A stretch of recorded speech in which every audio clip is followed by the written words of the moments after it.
YouTube channel sure competition success में आप सब लोगों का स्वागत है। आज की क्लास में हम लोग डिस्कस करेंगे चैप्टर नंबर 2 को, जिसका कि नाम क्या है, आखेट खाद्य संग्रह से भोजन उत्पादक की ओर। इस चैप्टर के अंदर हम लोग क्या पढ़ेंगे, अपने इतिहास के बारे में पढ़ेंगे, अपने अतीत के बारे में पढ़ेंगे और देखेंगे कि किस तरीके से आरंभिक मानव जिसने अपना जीवन शुरू किया था एक खानाबदोश जिंदगी के साथ और अंत तक वो क्या बन गया था, भोजन उत्पादक बन गया था, यानी कि कृषि और पशुपालन तरीके के काम करने लगा था और क्या बन गया था, भोजन उत्पादक बन गया था। तो चैप्टर के अंदर ही आप लोगों को एक दिया गया है अलग से टॉपिक, जिसका कि नाम क्या है, नाम और तिथियां। तो इसको सबसे पहले हम लोगों को समझने की जरूरत है। इसके अंदर हम लोग पढ़ेंगे कि आरंभिक मानव का जो जीवन काल था उसकी अवधि क्या थी और इस अवधि के आधार पर उसको क्या क्या नाम दिए गए हैं। तो देखिए, इसके लिए हमें क्या पढ़ना होगा, पाषाण काल पढ़ना होगा, पाषाण काल के बारे में पढ़ना होगा। तो जो आरंभिक मानव है इसका अस्तित्व कब माना जाता है, एनसीईआरटी की बुक के हिसाब से यहां पर दिया गया है, आप लोगों को देख लीजिए कि 20 लाख वर्ष पूर्व, आज से लगभग 20 लाख वर्ष पूर्व, 20 लाख वर्ष पूर्व से जो समय काल है, 4000 वर्ष पूर्व तक का जो समय काल है ना, ये किसका है, आरंभिक मानव का है। यहां पर जो आरंभिक मानव थे वो खानाबदोश जिंदगी जिया करते थे, यानी कि अपने खाने के लिए वो क्या किया करते थे, आखेट किया करते थे। जो खाने वाली चीजें हैं जो कि पेड़ पौधों से मिलती है उनका संग्रह किया करते थे, उसी के आधार पर उनका नाम दिया गया है। अभी हम लोग पढ़ेंगे उसके बारे में डिटेल से। पहले आप लोग खाली ये टाइम पीरियड को याद रखेंगे। तो 20 लाख वर्ष पूर्व से लेकर जो 12,000 साल पहले तक का जो समय है, देख लीजिए कितना है, 20 लाख वर्ष पूर्व से लेकर मान लीजिए यहां पर ही कितना है, आज से लगभग जो समय है 12,000 वर्ष पूर्व, 12,000 वर्ष पूर्व का जो समय काल है ना, इसको क्या कहा गया है, इसको कहा गया है पूरा पाषाण काल। पाषाण काल के बारे में हम लोग डिस्कस कर रहे हैं और देख रहे हैं कि जो पाषाण काल है किस तरीके से इसको अलग अलग अवधि के हिसाब से अलग अलग नाम दिए गए हैं। तो आज से आप लोग देखेंगे, आज से 12,000 साल पहले से लेकर और आगे की तरफ आप लोग बढ़ेंगे, पीछे की तरफ बढ़ेंगे तो 20 लाख वर्ष पूर्व तक का जो समय है ये क्या है, इसको क्या कहा गया है, इसको पूरा पाषाण काल कहा गया है। पूरा पाषाण काल इसको नाम दिया गया है। उसके बाद देख लीजिए ये समय आप लोग देखेंगे, मान लीजिए आप यहां पर है 2022 में, तो आप लोग पीछे से शुरुआत कर रहे हैं और आगे की तरफ बढ़ रहे हैं वर्तमान की तरफ। तो 12,000 साल पहले से लेकर और जो 10,000 साल पहले तक का समय है, 12,000 साल पहले से लेकर यहां पर देखिए 10,000 साल पहले का जो समय है, इसको क्या कहा गया है, इसको मध्य पाषाण काल का नाम दिया गया है। ये क्या है आपका यहां पर, मध्य पाषाण काल, मध्य पाषाण काल। उसके बाद जो 10,000 साल पहले से लेकर और 4,000 साल पहले तक का जो समय है, इसको क्या कहा गया है, इसको यहां पर नाम देंगे नव पाषाण काल। 4,000 साल पहले वर्ष पूर्व अलग अलग आप लोगों को देखने को मिलेगा, कहीं पर 4,000, कहीं पर 6,000, कहीं पर 3,500 वर्ष पूर्व।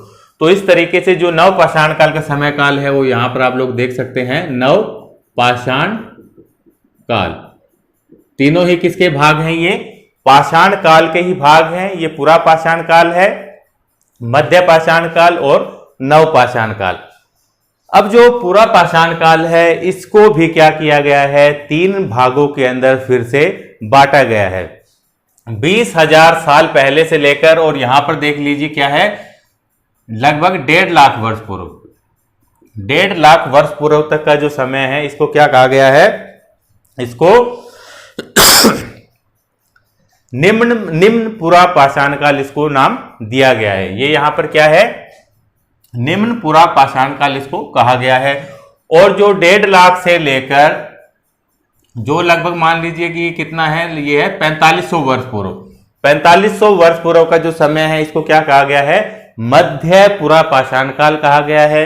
देखिए ये क्या है, निम्न पूरा पाषाण काल, पूरा पाषाण काल के ही भाग है। पहला भाग क्या है, निम्न पूरा पाषाण काल है। उसके बाद जो पूरा पाषाण काल का दूसरा भाग है बीच का, वो क्या है, मध्य पुरा पाषाण काल है और ये क्या है, उच्च पुरा पाषाण काल। 45,000 वर्ष से लेकर जो 12,000 तक का समय है, इसको क्या कहा गया है, उच्च पुरा पाषाण काल कहा गया है। अब देखिए जो पूरा पाषाण काल जो यहाँ पर हम लोग डिस्कस कर रहे हैं अभी, यानी पूरा ही ये क्या है, ये पूरा जो हमने यहाँ पर डायग्राम बनाया है 20 लाख वर्ष पूर्व से लेकर 4,000 वर्ष पूर्व, ये सारा क्या है, पाषाण काल है। और पाषाण काल के अंदर ही आप लोगों ने यहाँ पर देखा कि 20 लाख वर्ष पूर्व से लेकर 12,000 वर्ष पूर्व तक का जो समय है, ये क्या है, पूरा पाषाण काल इसको कहा जाता है।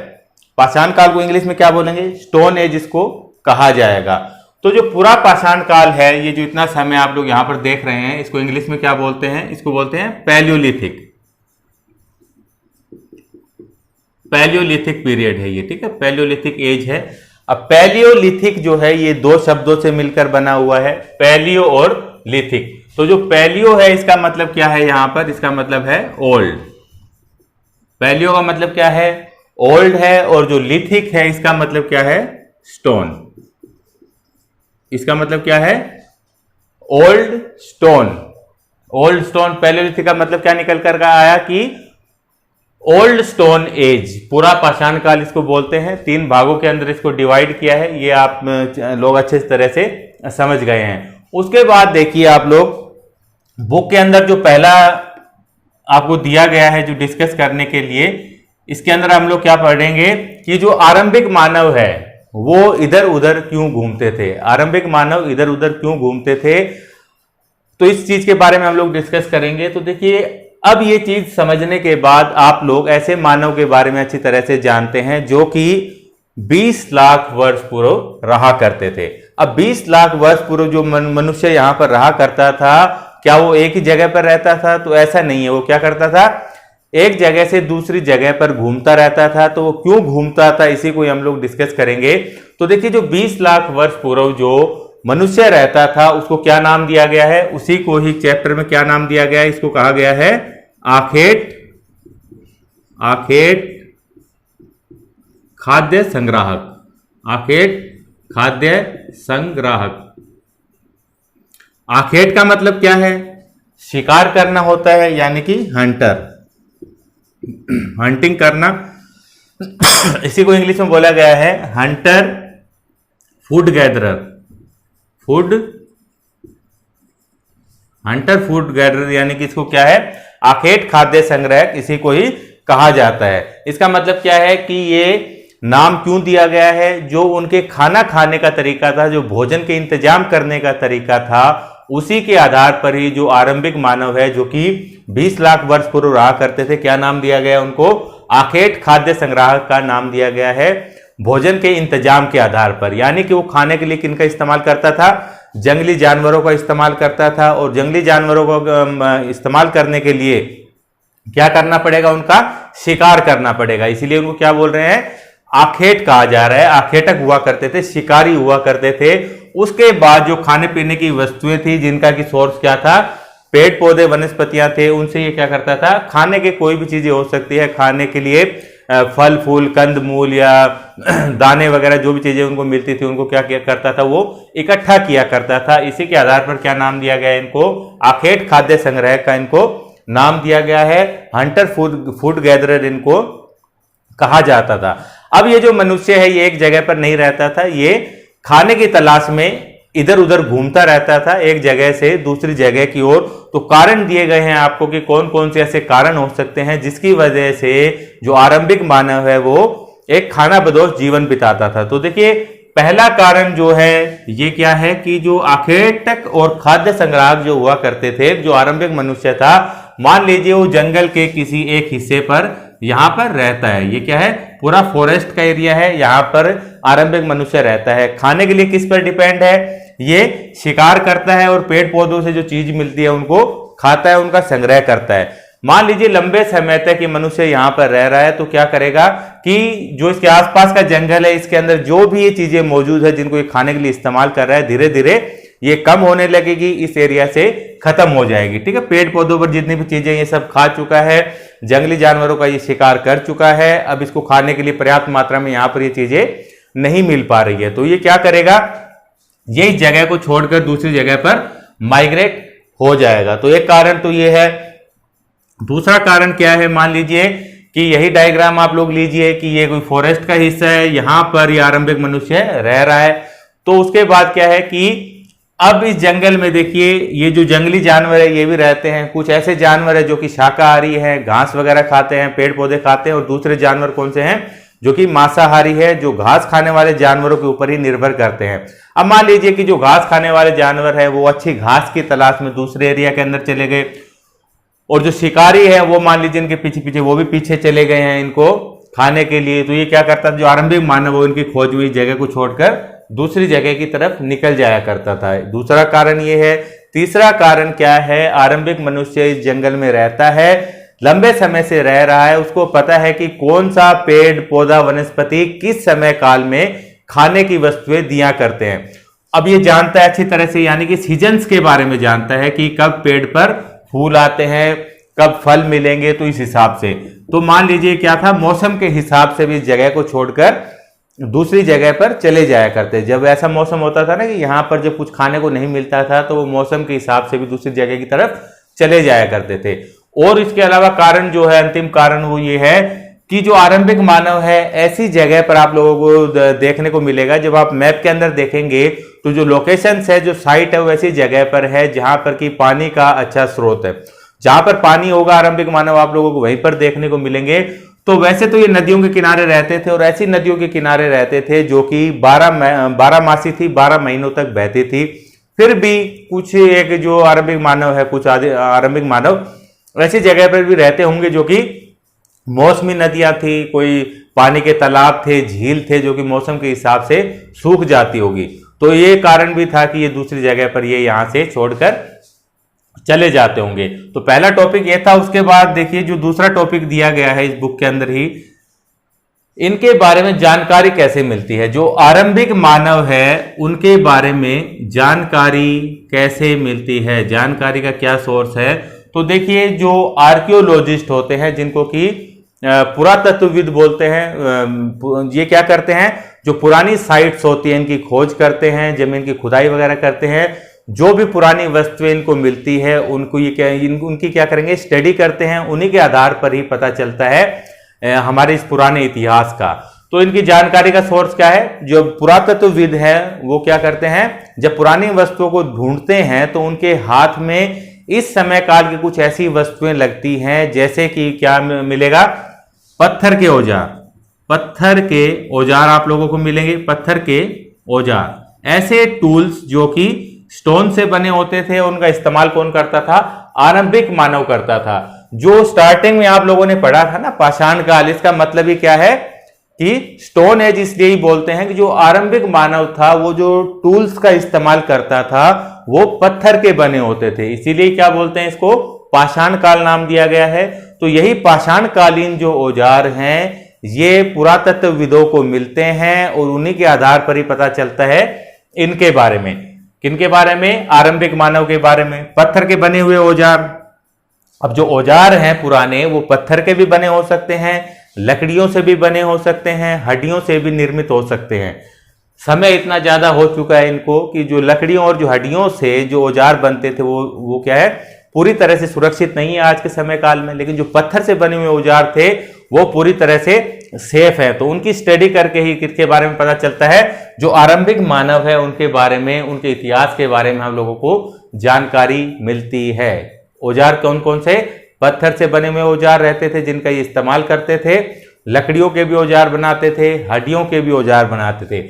अलग अलग समय काल के ये जो औजार हैं ये अलग अलग हुआ करते थे।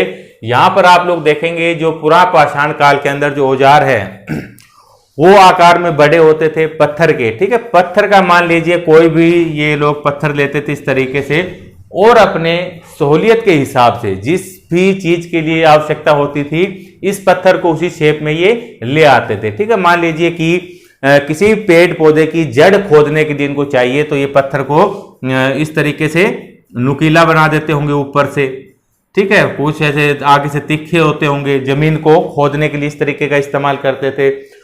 कुछ पत्थरों को ये साइडों में से तीखा बनाकर, जिन्हें कि फ्लैक्स कहा जाता है, फलक कहा जाता है, इस तरीके से पेड़ की मतलब खुरचनी टाइप में बना देते होंगे पेड़ की छाल उतारने के लिए। कपड़ों को सीलने के लिए भी इस्तेमाल किया करते थे। कपड़ों को तो नहीं, उस समय काल में जो जानवरों की खाल है उसको सीलने के लिए इस्तेमाल करते थे। तो इस तरीके के कार्यों के लिए क्या करते थे, पत्थर के औजारों का ही इस्तेमाल किया करते थे। आगे आप लोग बढ़ेंगे मध्य पाषाण काल में, तो यहां पर क्या था कि जो ये हथियार हैं, जो औजार हैं पत्थरों से निर्मित, इनका आकार क्या हो जाता है, छोटा हो गया, छोटा आकार हो गया इनका। और टेक्निकली ये क्या थे, ज्यादा काम करने में सक्षम थे ये हथियार। इनको और इजी बनाने के लिए क्या किया गया कि इनके ऊपर जो पत्थरों के हथियार थे, लकड़ी और जो हड्डियां हैं ना, इनके हत्थे भी लगाए जाते हैं। जैसे कि आप लोग वर्तमान समय में देखेंगे ना, हथौड़ा होता है, अच्छी तरीके से काम करे तो क्या होता है, इस पर एक हत्थी भी लगी होती है। तो इस तरीके के औजार इस समय काल में बनने लगे थे। नव पाषाण काल में देखेंगे कि जो औजार हैं ये और भी ज्यादा अच्छे तरीके से ये समृद्ध होने लगे थे। जो एरो हुआ करते थे, तीर और भाले, उन पर क्या किया जाता था, जानवरों की हड्डियां लगाकर नुकीला इनको बनाया जाता था। तो इस तरीके से ये सभी चीजें क्या करते हैं, ये जो पुरातत्वविद है इनको मिलती है, इन्हीं की ही स्टडी कर कर क्या पता चलता है, जो आरंभिक मानव थे इनके बारे में हमें जानकारी मिलती है। और देखिए जहां से भी ये चीजें निकलती है ना, खुदाई के दौरान या जो पुराने स्थल है जहां से जो आर्कियोलॉजिस्ट है इनको ये जो चीजें मिलती हैं, उस जगह को क्या बोलते हैं, उसको पुरास्थल कहा जाता है। ठीक है, याद रखेंगे, बुक के अंदर दिया गया है पुरास्थल। तो पुरास्थल क्या है, ऐसी लोकेशंस है जहां से कि क्या मिलते हैं, पुराने टूल्स मिलते हैं। खाली टूल ही नहीं, और भी चीजें मिलेंगी। जो पाषाण कालीन ये जो सभ्यता है इसके क्या मिलेंगे, बर्तन मिल सकते हैं, आभूषण मिलते हैं। तो इस तरीके की बहुत सी चीजें मिलती हैं। तो जहां से मिलेगी उस लोकेशन को क्या कहेंगे, पुरास्थल इसको कहा जाता है। उसके बाद जो नेक्स्ट टॉपिक दिया गया है वो है बदलती जलवायु। बदलती जलवायु यानी क्या मतलब है कि देखिए जो ये पुराना समय काल यहां से हम लोग शुरू करें ना, 20 लाख वर्ष पूर्व से लेकर 12,000 साल पहले तक क्या था कि आइस एज थी। यानी कि जो पृथ्वी है वो बहुत ज्यादा ठंडी हुआ करती थी। इस समय काल में क्या था, पृथ्वी ठंडी हुआ करती थी। जो 12,000 वर्ष पूर्व का जो समय है, ये जब समय काल आया तो क्या हुआ कि पृथ्वी जो है धीरे धीरे गर्म होने लगी, तापमान इसका बढ़ने लगा, ग्लेशियर्स पिघलने लगे, महासागर गर्म होने लगे। और इस बढ़ती गर्मी के कारण यानी कि ग्लेशियर्स वगैरह पिघलने लगे, पृथ्वी का तापमान बढ़ने लगा। अब तापमान बढ़ने लगा तो क्या हुआ कि जो घास के मैदान वगैरह थे ना, यहां पर जो घास है ये नेचुरली उगने लगी, घास भी। और उसके अलावा आप लोग देखेंगे जो फसल के जो पौधे होते हैं, जैसे कि गेहूं, जो धान वगैरह, ये भी क्या था, नेचुरली उगने लगा। कब, 12,000 वर्ष पूर्व। ये जो समय काल है यहां पर क्या हुआ, जलवायु के अंदर परिवर्तन हुआ। जलवायु परिवर्तन समय काल क्या है, आज से 12,000 साल पहले जलवायु के अंदर ये परिवर्तन हुआ।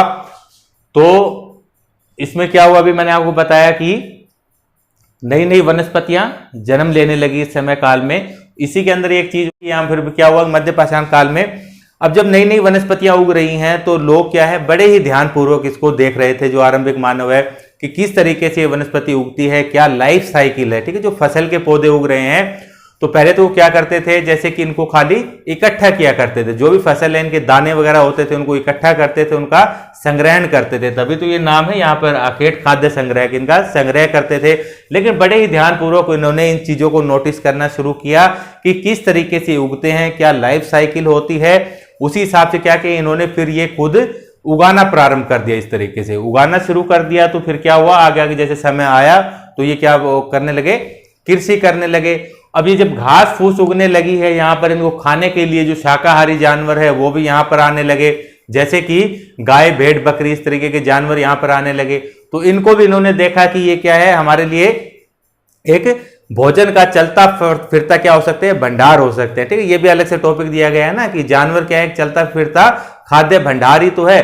तो इन्होंने धीरे धीरे क्या किया, इन जानवरों को पालतू बनाना प्रारंभ किया। ठीक है, जो घास फूस के जो मैदान थे या जो फसल, ये अब इनको बारे में जानकारी हासिल कर रहे थे तो ये क्या करते थे, इनको रख देते थे। इनको खाने के लिए कोई भी जानवर वगैरह यहाँ पर आता था तो उसको धीरे धीरे पालतू बनाने की कोशिश यहाँ पर की जाती थी। आरंभ में जो मनुष्य ने जो जानवर पाला था वो कौन सा था, ये याद रखना है, कुत्ता। सबसे पहले किसे पालतू बनाया था, कुत्ते को ही पालतू बनाया था। उसके बाद देखिए जो भेड़, बकरी और गाय, इस तरीके के जानवर, सुअर को भी पालतू इनके द्वारा बनाया गया था।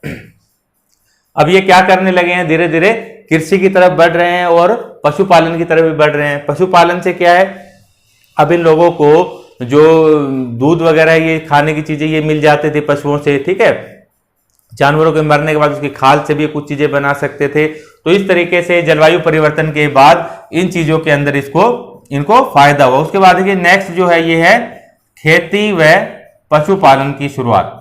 पशुपालन की शुरुआत, ये आप लोगों को मैंने बता दिया कि किस तरीके से जलवायु परिवर्तन के बाद इन चीजों की शुरुआत होने लगी। उसके बाद इसी के अंदर ही नाम दिया गया है कि एक बसने की प्रक्रिया।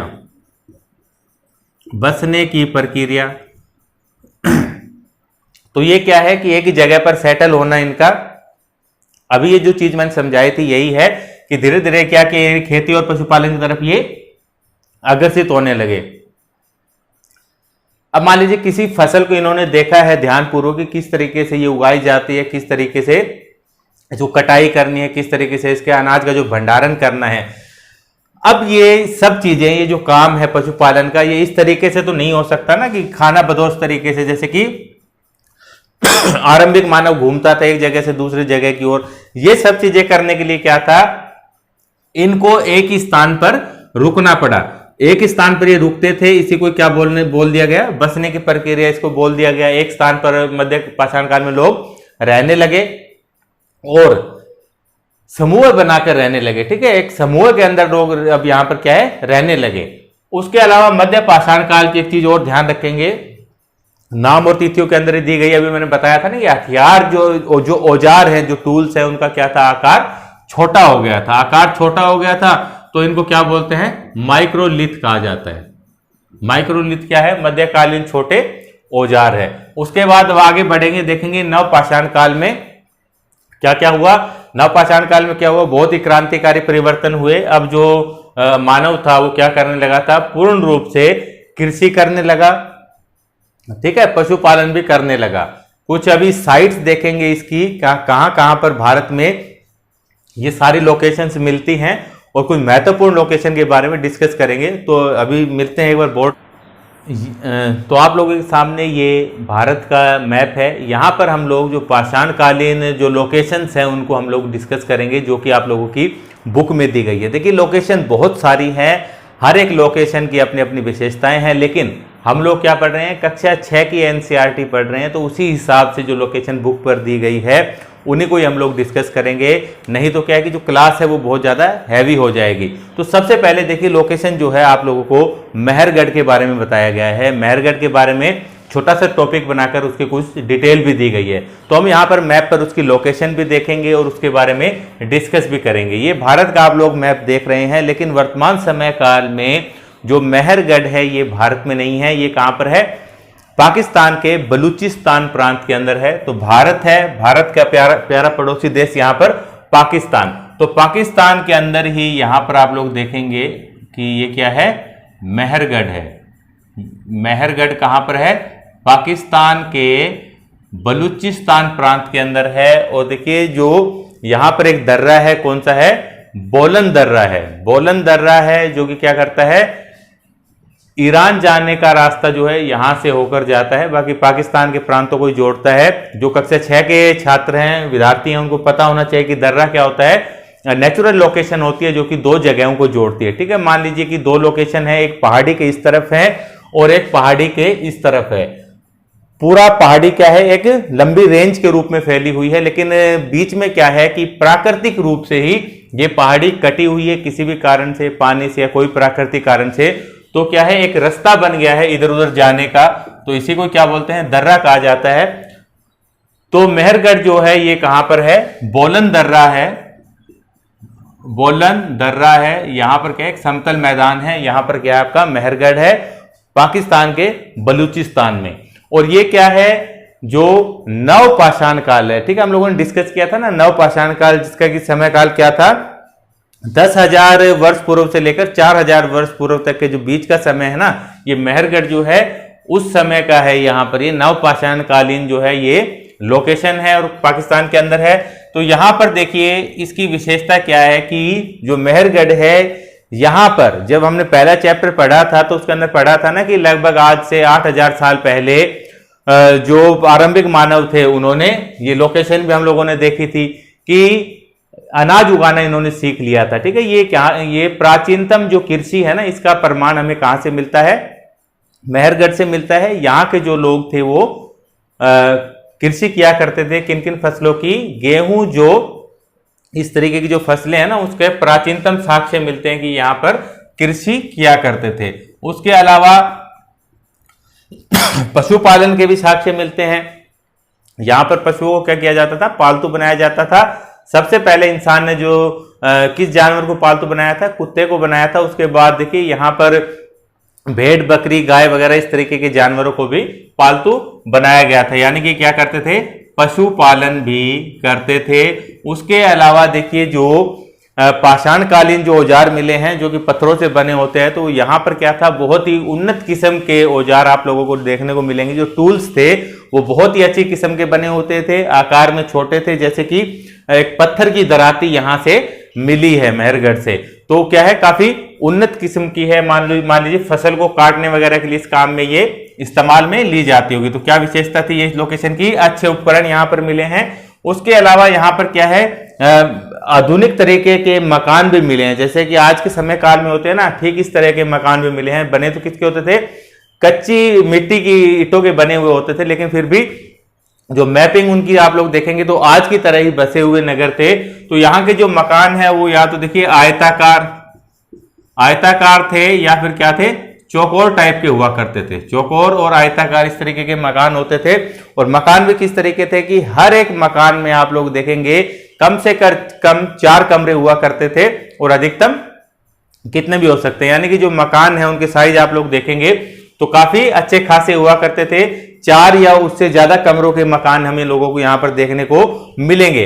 अब ये जो लोग हैं इस समय काल में कृषि कर रहे हैं, अनाज पैदा कर रहे हैं। अब जब अनाज पैदा होता होगा तो उसको संग्रह करने के लिए, उसको रखने के लिए भी आवश्यकता होगी ना। तो ये जो कमरे हैं, हो सकता है एक आध कमरा भंडारण के लिए भी होता हो, किसी एक घर में भंडारण के लिए होते थे। उसके अलावा भंडारण के लिए ये लोग क्या करते थे? इस समय काल में अच्छे खासी किस्म के बर्तन भी बनाए जाते थे। मिट्टी के बर्तन भी नवपाषाण काल में बनाए जाते थे, और जो बर्तन हुआ करते थे मिट्टी के, उन पर विभिन्न जो आकृतियां हैं वो अलंकृत की जाती थी। ठीक है, उसके ऊपर डिजाइन बनाए जाते थे कलर से। तो जैसे ज्यादातर क्या बनाते थे? जो पीपल की पत्तियां है ना, उनके डिजाइन जो चित्र है वो इन पे बनाए जाते थे बर्तनों के ऊपर। तो ये आयताकार और चौकोर इनके मकान होते थे।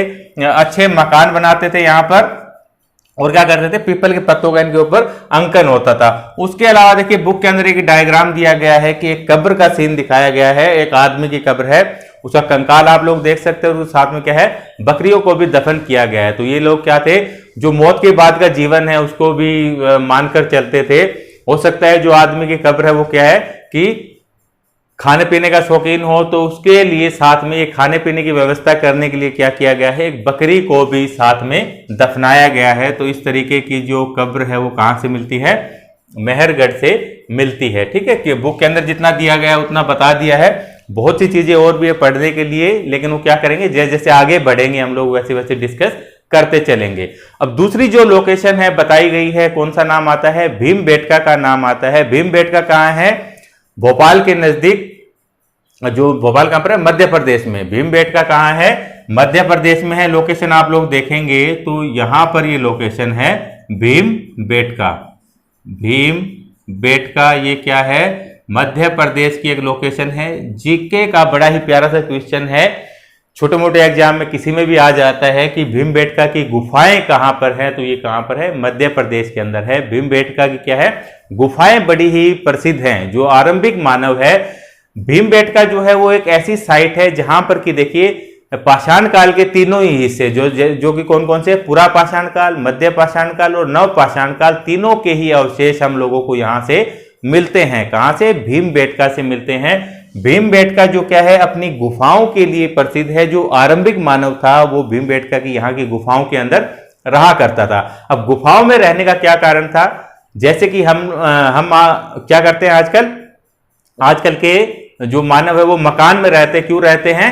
क्योंकि बाहर का जो मौसम है इससे बचने के लिए जो प्राकृतिक आपदाएं आ जाए इस तरीके की, यानी कि अपनी प्रोटेक्शन के लिए अंदर रहता है ना, तो ठीक इस तरीके से जो आरंभिक मानव है वो भी गुफाओं में रहता था। मौसमी जो बदलाव है उनसे बचने के लिए, तेज धूप से बचने के लिए, सर्दी से बचने के लिए, बारिश से बचने के लिए, जो भी रीजन है इनकी वजह से ये गुफाओं के अंदर रहता था। और इन गुफाओं की एक बहुत ही खूबसूरत बात है कि जो गुफाओं की दीवारें हैं यहां पर बहुत ही खूबसूरत चित्राकृतियां बनाई गई हैं, चित्र बनाए गए हैं। कहां पर? जो भीमबेटका की गुफाएं हैं उनके अंदर। और भीमबेटका की जो गुफाएं हैं वो इसीलिए ही मशहूर है, किस लिए?